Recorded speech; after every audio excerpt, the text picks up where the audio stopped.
This hour of the Dave Ramsey Show is brought to you by Zander Insurance, the company I've been recommending for term life, disability, and ID theft protection for almost 20 years. Go to ZanderInsurance.com or call 800-356-4282.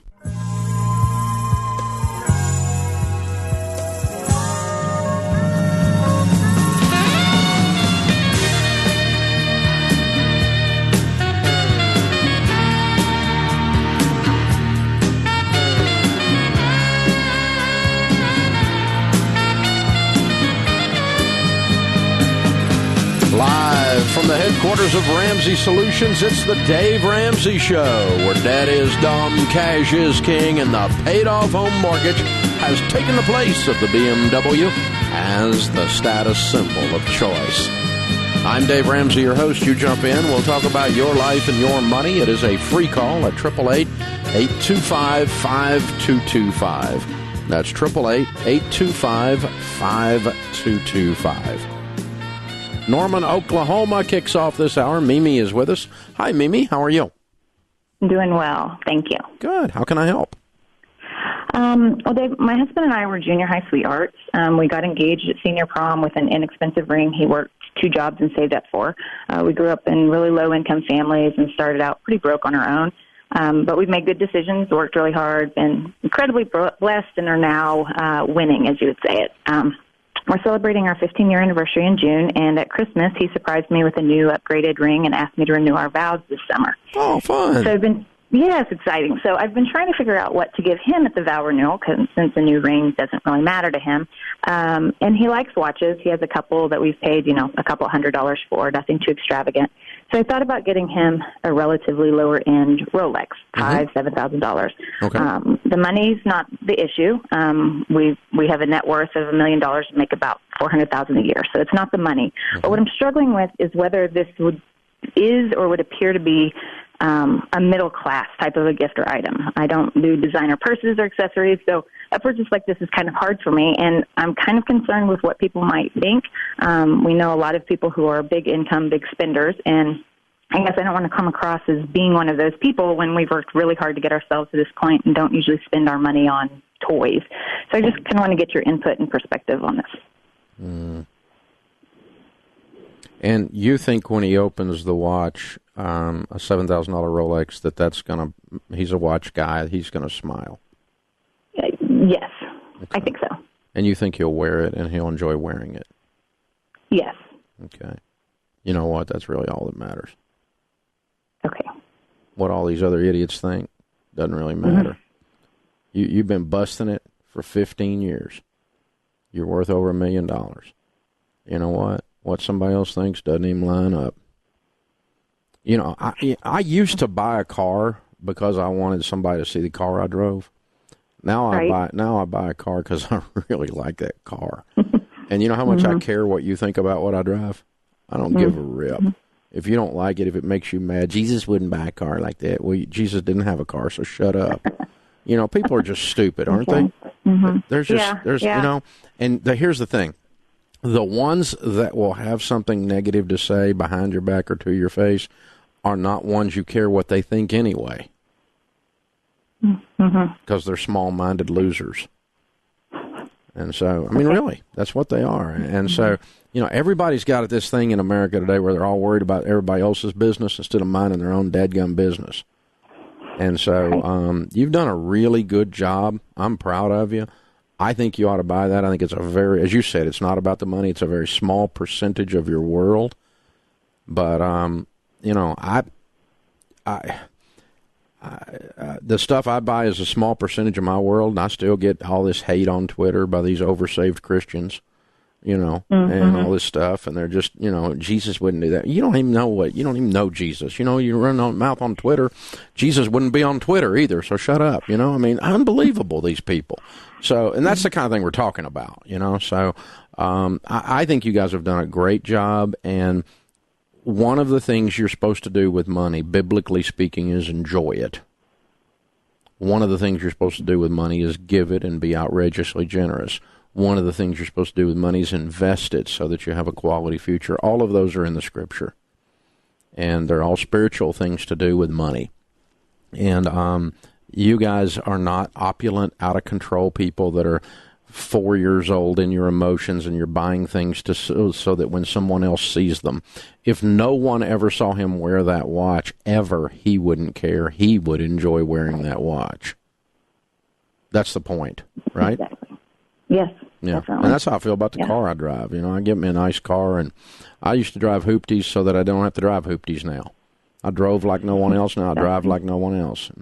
You shouldn't spend that kind of... Listen, you don't have any idea what you're talking about when you're judging other people. You just do not know what their numbers are. And I got a friend of mine that's worth about $20 million, and he dropped $67,000 on a cruise the other day, taking all his kids and everybody on a cruise.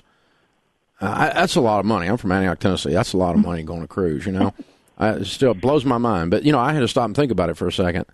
He's got $20 million. $67,000 is like most people buying a biscuit. Right. It didn't matter. And he gives hundreds of millions of dollars a year that no one knows about. Because he doesn't care what you think. He doesn't do things for what you think. And so I'm just trying to set you free here, and a bunch of other people listening, because I really love your question, and I really love your spirit in the way you're asking the question. So you guys are good people. You've worked for this. It's not it's just a thing to learn. One of the emotional steps with money is to learn to enjoy it. Okay? Thank you, Dave. Have fun. That's what I needed. Thank you. Hold on. I want to send you a copy of the book, The Legacy Journey, okay? Okay, thank you. You guys will enjoy that. That's the stage you're at. The Legacy Journey is the only book I've ever written about wealth. All the other books I wrote about money. Wealth is different than money.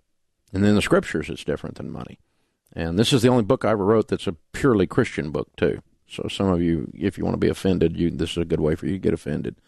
But it's, it's the worst selling book I've ever written, too. I can't give the book away.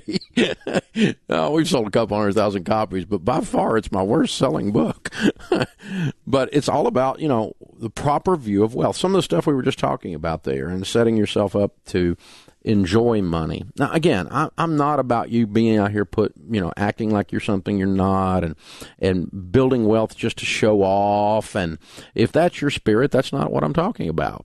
But that lady doesn't have a show-off bone in her body. There isn't anything about her that's show-off. She's not doing anything to impress somebody else. But on the other hand, you can't be held hostage to what they think about you enjoying some of the fruits of your labor. And so I'm just going to rock on. The thing is, being set free from what other people think it's a serious freedom. The Bible calls that fear of man. And that's one of the benefits of going broke. When I went broke, I quit caring what everybody thought. I don't care what you think. I like helping you, but I don't care what you think. I see people on Twitter. I'm offended. What does the little hipster say? I'm disappointed. Yeah. Oh, well, I can live with that. I can live with your disappointment, sweetie. Oh, my gosh. I can definitely live with your disappointment. This is the Dave Ramsey Show.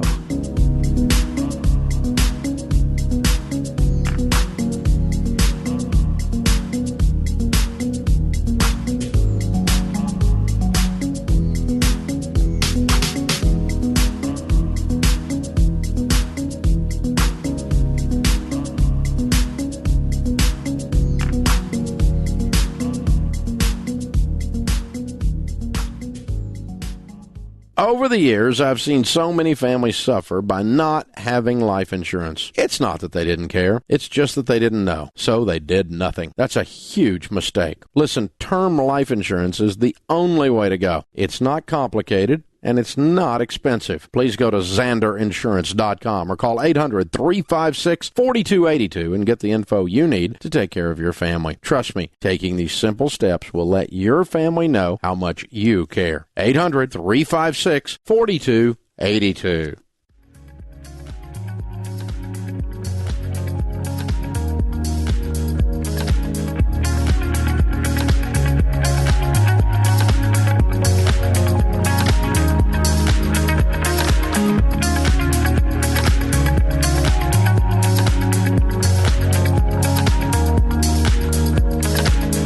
you for joining us, America. This is the Dave Ramsey Show. Open phones at 888-825-5225. Nathaniel is with us in Omaha. Hi, Nathaniel. How are you? Hi, Dave. I'm doing great. How about yourself? Better than I deserve. What's up? So I'm in the Air Force, and I've been in the Air Force for about 3.5 years now. And I am being faced with the option to choose the new blended retirement system.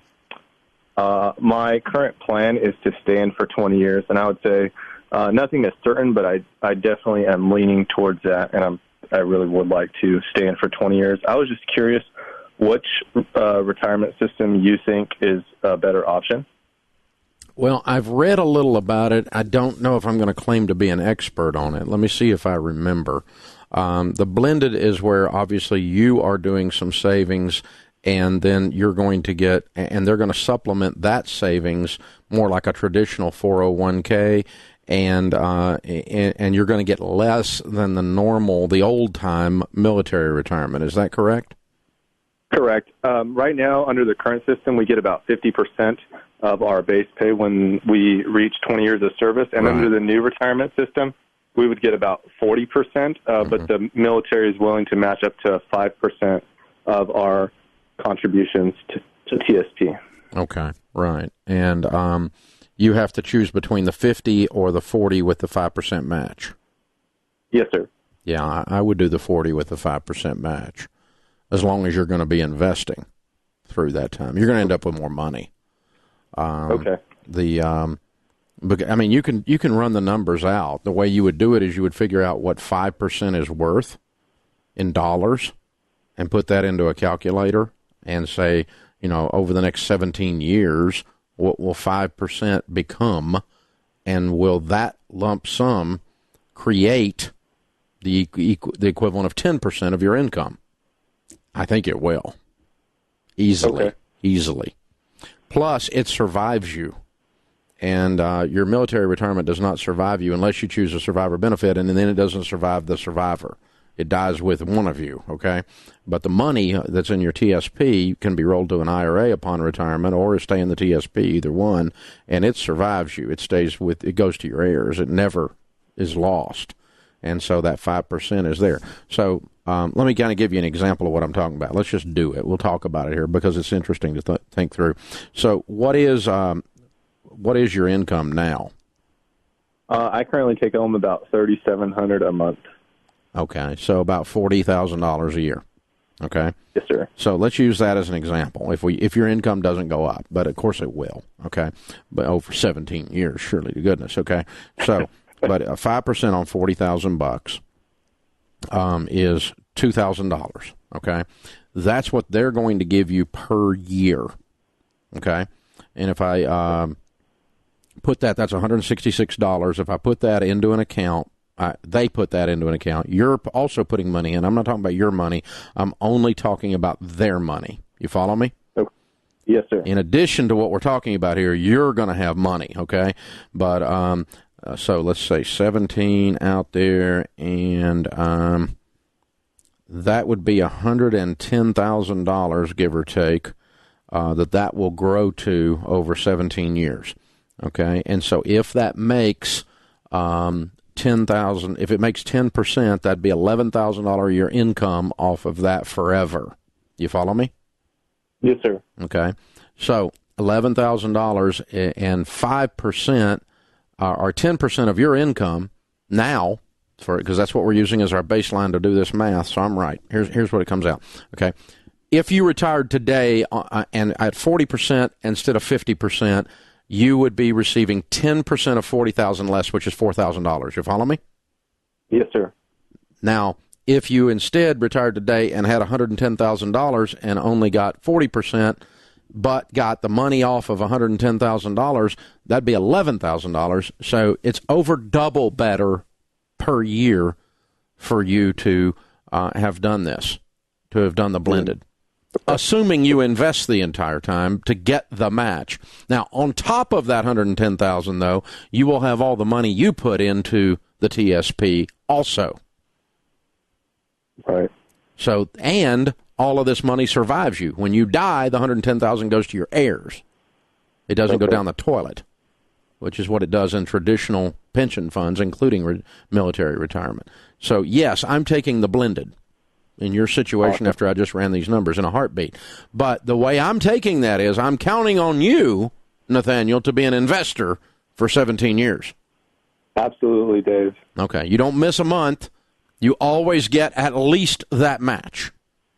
Absolutely. And so if you do that, mathematically, you'll come out double ahead, plus $110,000 on death. So, yeah, there's no question you do this. No question at all. Definitely the way to go. Very cool. Hey, thank you for your service. Thank you, Dave. Appreciate you calling in. Open phones at 888-825-5225. Steve is in Phoenix. Hey, Steve, how are you? I'm doing good, Dave. How are you doing today? Better than I deserve. What's up? So we are selling a business in California. Me and my wife moved to Phoenix last year.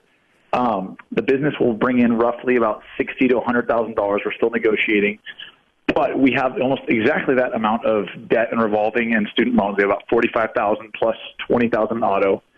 The question is, with the capital gains, would it be worth it for us to take some of the money and reinvest it, even though we still have debt, so we don't get hit with a big hit at the end of the year? You don't have the ability to reinvest the money and avoid capital gains. Oh, that's why I'm calling, I guess. Yeah. On a sale of a business, you don't have the opportunity to roll it to avoid capital gains. On sale of a piece of real estate, you could do a 1031 tax-deferred exchange, buy some other real estate and keep that from happening. Are you sure this is all gain? What's your basis in the business? That's where we're getting set up. We've just got our first offer on it, but it's all essentially going to be an asset sale. Most of the depreciated assets. Are they depreciated to zero?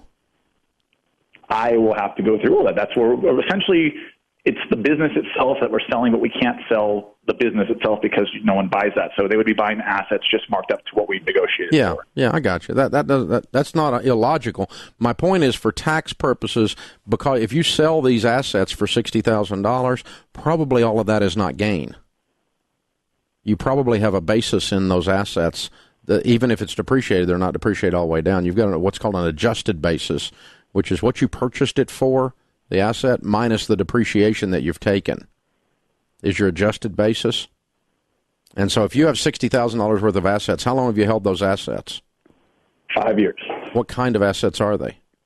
Yeah, I mean, it ranges. We're selling everything from equipment to we're selling a customer base, which you really can't sell per se, so that's right. a little interesting. Right. Okay, but what I'm saying is what have you got? If you've had 5-year depreciation schedules on all this equipment and it's been 5 years, then you have depreciated it to zero and it is all gain. Okay, so you need to talk with your tax guy and figure out how much of this is gain. But I would just pay the capital gains and bring the money home and not worry about it, because we're talking about $9,000 here. Is the capital gains on it? If it's all gain, it's 15% of $60,000. Okay, so it is 15% would be. I was all over the internet reading different numbers. Yeah, it's 15% as long-term capital gains. You've had the business longer than a year, so it's qualifies for long. I'm not a tax guy, but so double check me because I screw this up as often as I get it right. But I think I'm right. Pretty sure it's going to be a 15% rate on your gain over your adjusted basis. And if I'm hearing you right, I think your adjusted basis may be close to zero, so it may be all gain. But it's certainly not possible for it to be 100% gain, but it's close. So get with your tax guy, find out what your actual tax bill is, and then I would just pay the taxes, bring the money home, do smart stuff with the money. And congratulations, you sold the business. Good job. This is the Dave Ramsey Show.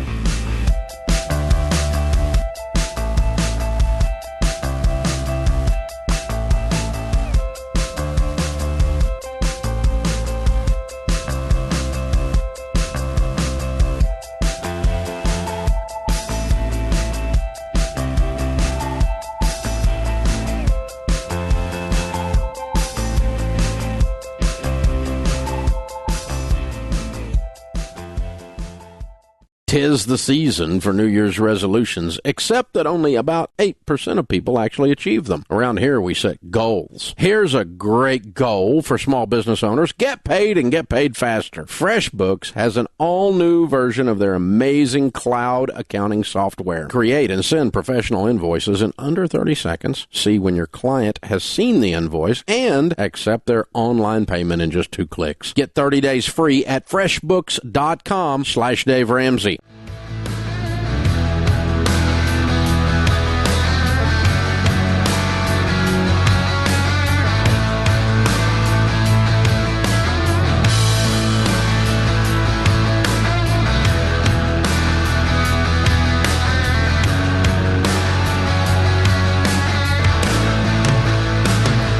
Thank you for joining us, America. We're glad you are here.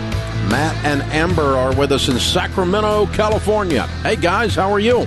We're doing great. How are you? Better than I deserve. I see on my screen you're debt-free. Congratulations. Thank you. Sir. So how much have you paid off? $24,000 in 11 months. Good for you. And your range of income during that time? Last year we were at $119,000 with change in job and Matt taking off 6 months to help his dad. Okay. Wow. Very cool. What do y'all do for a living? We both work for the state. Doing what? Okay. I'm an executive manager. Mm-hmm. And I work for the Bureau of Automotive Repair here in California. Very cool. All right. What kind of debt was the $24,000? It was a minimal student loan, and the rest was just major credit card debt. Wow. Trips and a wedding we just kept paying for over and over again. In so many ways. Oh, my gosh. Oh, wow. So how long have you two been married? We got married about 2.5 years ago. Okay. So what happened 11 months ago that put you on this journey? Well, we had heard of your program probably about 4 years ago and started to crunch our numbers, and I think it really just scared us, and we just kind of kept looking the other way. And 11 months ago, we had to move Matt's dad in with us to help care for him, and we needed a bigger house. So we bought a house, and we sat down our first month to do our bills, and we kind of had a come to Jesus moment. Uh-oh. The reality hit. Kind of like, oh, crap, huh? Like, what did we just do? Oh, no. I hear you. Well, congratulations, y'all. So you turned it around. Tell me what you did. We did. Tell me what you did. So it was really just budgeting, and I think the biggest thing for us was just doing the cash envelopes. It really just changed our behavior and how we looked at money and what we decided we really needed to hand that green over for. Well, congratulations. Congratulations. How's it feel now that you finally got rid of these credit cards? It feels amazing. Feels like we got a raise. No kidding. So did you keep any of the credit cards? No, we are done with credit cards. They're all chopped up, huh? Yeah. So envelopes and debit cards, that's it, huh? Yes, and we're still on the envelope, still doing our monthly budget. We're about 28% of the way into our emergency fund. Mm-hmm. Good, very good. Way to go, you guys. So congratulations. Very, very proud of you. We're so excited, and we really appreciate your help and your program and everything that you do for folks. Well, I didn't pay any of it. You guys did it all. You're the hero. But I'm proud of you. You did good. And not everybody follows through, so you did what it took to get control of this. So how's your dad doing now? Oh, he's doing a lot better. Some medication changes, and I was able to go back to work and worry-free now. It's nice. Yeah, there you go. Very good. Well, sometimes you just need somebody to be your advocate, to be in your corner, right? Exactly, So, exactly. Very cool. Well, congratulations, you guys. We've got a copy of Chris Hogan's book for you, Retire Inspired, because that's the next chapter in your story. We want you to be millionaires now. That's the plan. And you're on your way. You're on your way. You make $119,000 a year. You don't have any debt. I mean, you can do it. And you know how to handle money now, right?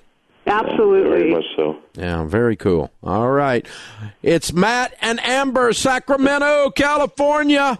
$24,000 paid off in 11 months, making $119 a year. Count it down. Let's hear a debt-free scream. 3, 2, 1. We're debt-free! Love it! Way to go, you guys! That's how it's done right there, man. Well, Easter is almost here. We're heading into the Easter weekend, right? And if you want to put something in an Easter basket that's actually life-changing, we can probably help you with that. If you use the coupon code EASTER at checkout at DaveRamsey.com, you're going to get deals. Parents, you could put the Financial Peace Junior kit in your kids' Easter basket. Make learning about money fun. We designed this for kids as ages 3 through 12 to teach them the value of working and giving and saving and spending. And it's a box of teaching aids for you parents to teach them. Husbands, your wife will love getting Rachel's new wallet, plus the clip system. This updated take on the envelope system is the nice version. It's the kind of wallet these ladies carry around they pay over $100 for, but this one's nowhere near that. Or you can make it a family game night with Act Your Wage, the board game that is popular. So popular it's sold out over Christmas. So check out the coupon code EASTER at DaveRamsey.com and do your checkout, and you're going to get some deals, people. That's how it works. Billy is with us. Billy's in Charleston, South Carolina. Hi, Billy. How are you? Hey, Dave. I'm doing well. How about yourself? Better than I deserve. What's up? Not too much. Yeah, so the reason why I was calling is because my wife and I, we just had a baby about 8 months ago, and we want her to eventually stay home with the baby and take care of the kids and have a few more down the road. And we were trying to figure out when would be the best time or most responsible time to do that, because she makes a pretty good salary. Mm-hmm. Okay. Well, when you guys can live on your income, I guess. That's the first test, isn't it? What do you make? Sure. So my base salary is $86,000 a year, but I'm in sales, so I can fluctuate between $30,000 and $60,000 in bonuses. So it's really hard to tell. Okay. So you make 110 to 140. Yes. Okay. All right. And you guys ought to be able to live on that, can't you? Yeah, we should. Yeah. But we definitely can live off of that. But we also want to pay, off our debt and be debt free. Okay. How much debt have you got? So student loans, we have 102, and then our house, our mortgage. Okay. I'm not sure your house has to be paid off for you to live on 140. What does she make? She makes 80. Okay. All right. Well, I mean, you can sit down and work it out. Wherever you all want to draw the line, I don't care. She could quit tomorrow, and you'll make it. It'll take you a while to get through the student loan debt. That's the only debt you've got other than the house is the 102? Yes, sir. No car debt or anything like that? Nope. I drive a 2002 Toyota Camry. Cool. Good. She's got a nice car, yeah. Okay. That's paid for. But, yeah, that's paid for. All right. Sir. So, how quick can you pay off 102 making 140? People do it all the time. And you've got one child, right? At what age? He's 9 months. 9 months. Okay. So, I mean, if she's got the itch now, you can do it on that. You just got to, it's going to be tight. Or another option is work one more year. And that should clear the student loan debt. Okay. Or another option is work more than that and pay off the house. But you said the words responsible. Okay. I would not call you irresponsible if the two of you prayerfully made the decision for her to quit today. That's not irresponsible. So, it's responsible if that's what your value system is. But you're saying we're making a trade-off in order for her to be home. We're going to do nothing and eat beans and rice for a while on 140 or 110, 125, whatever it is you're bringing in, right, in order to knock off this 102. And how quick can you knock off 102 making that kind of money? 2.5 years, easy. But you'll be on, by easy, I mean mathematically easy. It won't be easy. No vacations, no eating out, no life. In return, she's home, though. Sure. And you give up 2.5 years. That's the hard part. So, or do you want to give up, or does she want to give up 1 year with, child in daycare now for 9 months, one more year, so we've got a child at that point that's less than 2 years old, and we're 100% debt-free other than the house. That one feels pretty good, but it's just got to do with what you two talk through. I mean, Sharon and I were broke, and she came home to be a full-time mom with the first baby from day one. And we didn't have 2 nickels to rub together, but we didn't know any better either. So, and I wouldn't say that's irresponsible. It was a decision we made, a lifestyle. We chose to live lower on a lower income and do everything we want to do on a lower income for her to be home.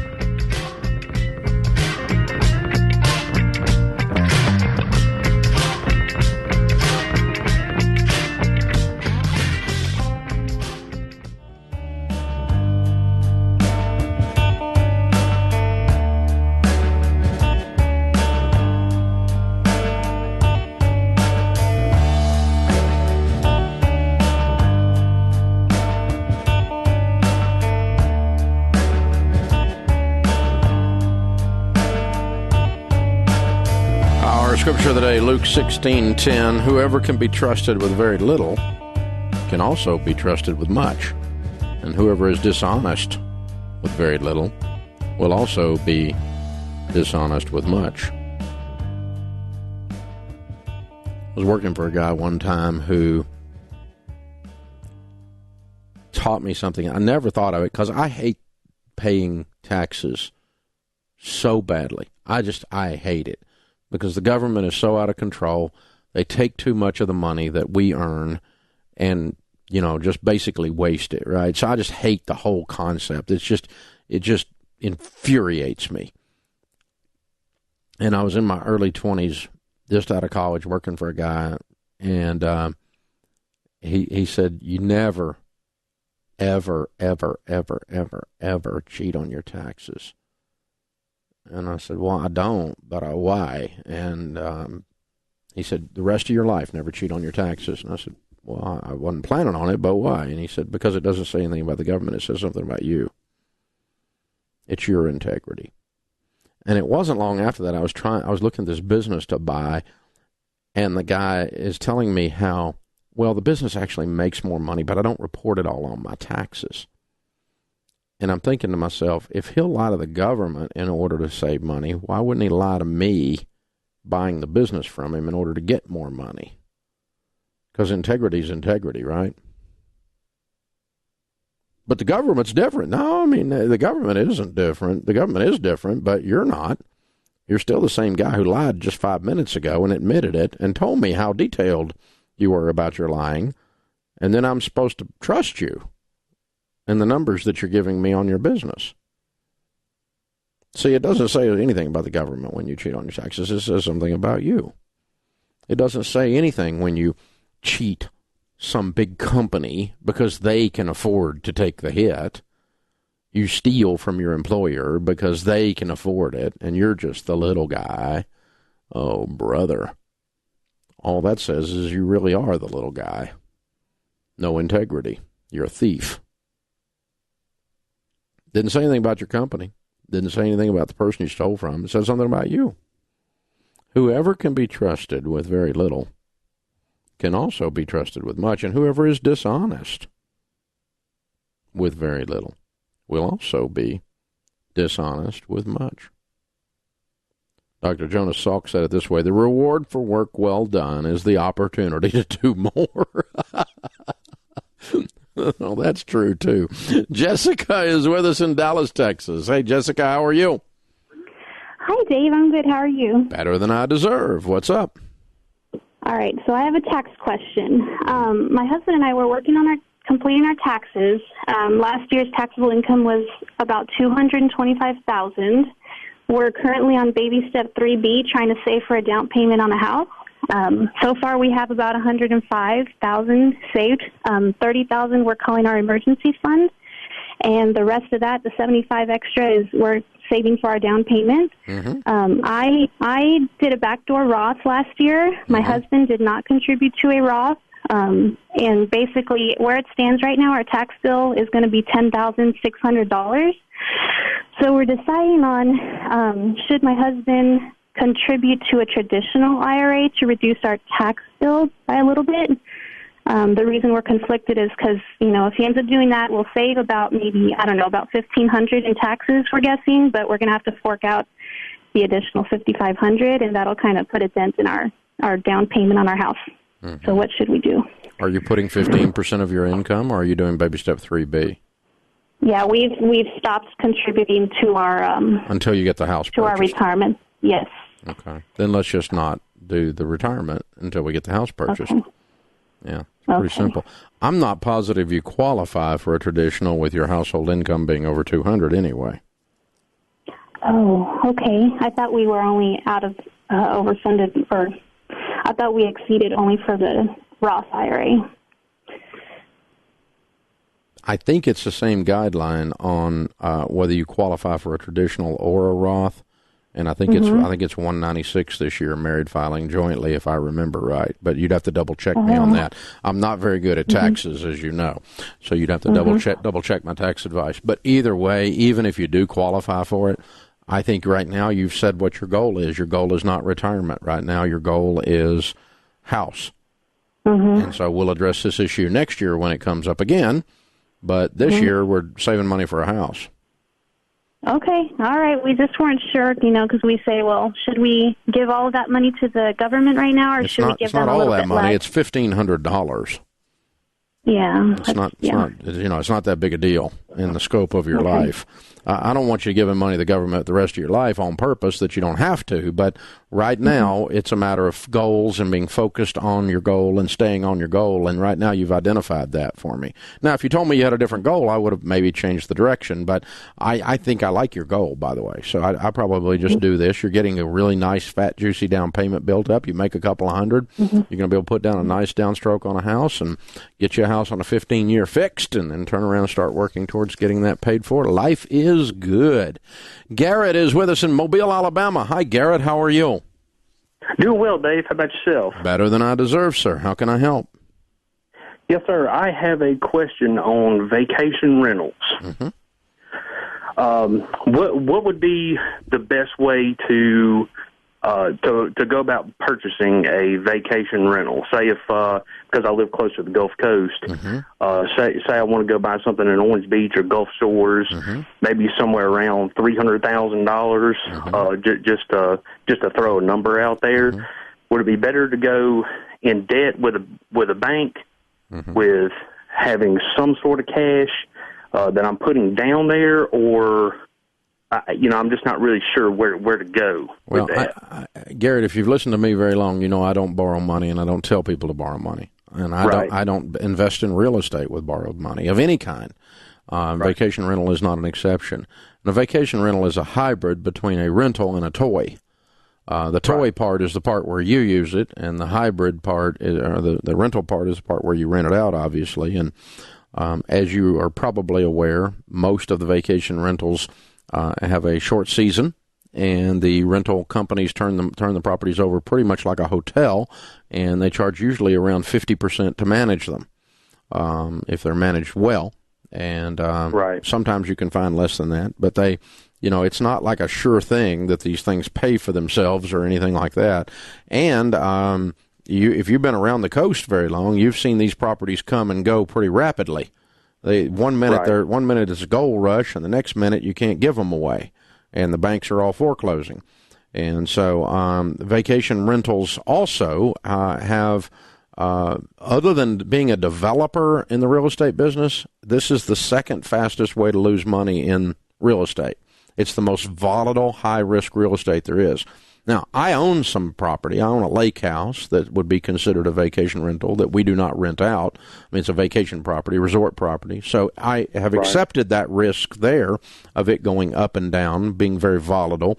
But it's a very, very small percentage of my net worth, and it is obviously paid for. And so if you're going to pay cash for it, that takes a lot of the sting out of it, and you can have the patience to sit there. And if it goes up, fine. If it doesn't go up for a while and there's some problems, you can just sit there. You don't have to panic, and you haven't got a cash flow problem because you're trying to pay a payment with somebody that's not renting it, and renters tear up something. You got the money, you can fix it. And rental property that's paid for is just a whole lot less drama and a lot less stress, and that includes vacation rental property. So if you're willing to pay cash for it, that would be the only way I would consider it. And obviously that would also mean that you're debt-free all of the other places in your life before you start doing that, including your home. And if that's where you are and you want to play on that in that market, it's certainly a beautiful area down there. A lot of nice folks there. So not a bad place to invest. Thanks for the call, sir. That puts this hour of the Dave Ramsey Show in the books. Our thanks to James Childs, our producer. Blake Thompson's our senior executive producer. Kelly Daniel, our associate producer and phone screener. I'm Dave Ramsey, your host. We'll be back with you before you know it. In the meantime, remember, there's ultimately only one way to financial peace, and that's to walk daily with the Prince of Peace, Christ Jesus. Hey guys, it's Blake Thompson, Senior Executive Producer of The Dave Ramsey Show. This hour of the show is over, but don't forget about our YouTube channel where you can submit show questions or talk to other fans on our chat when the show is live. It's part of our commitment to make the show available anytime and anywhere. Hey guys, this is Dave Ramsey reminding you to catch The Dave Ramsey Show live on our YouTube channel weekdays.